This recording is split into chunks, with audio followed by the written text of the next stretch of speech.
The Cochlear Kanso 2 Aqua Plus is a reusable, sealable cover that keeps your sound processor dry during use in or around water.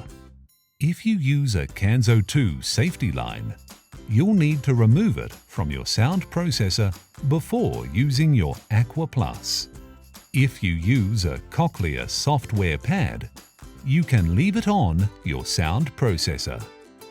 To open Aqua Plus, remove its cover by putting your thumb under the cover tab and pushing upwards. Be careful not to damage the cover with your fingernails.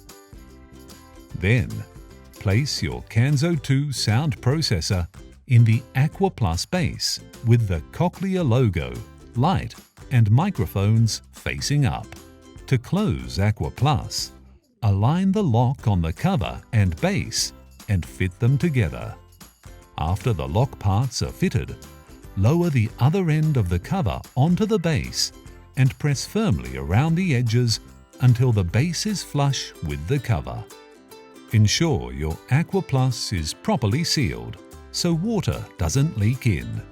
Also, make sure you don't trap too much air in the cover, as this could affect your sound quality. The Kanso 2 Aqua Plus is designed with retention holders that you can thread your goggles through. If you're concerned about losing your Aqua Plus, you can use a nuclear safety line to clip your sound processor to your clothing.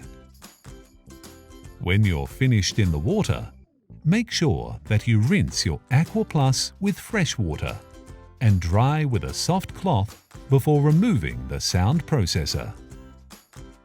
Check that your Aqua Plus is thoroughly dry. Put the two halves together and test the seal by pressing down gently on the cover. If any air leaks out, you should not use your Aqua Plus again. If the seal is okay, separate the two halves of your Aqua Plus again and store them in your storage case or the Kanso 2 Activity Kit's waterproof case.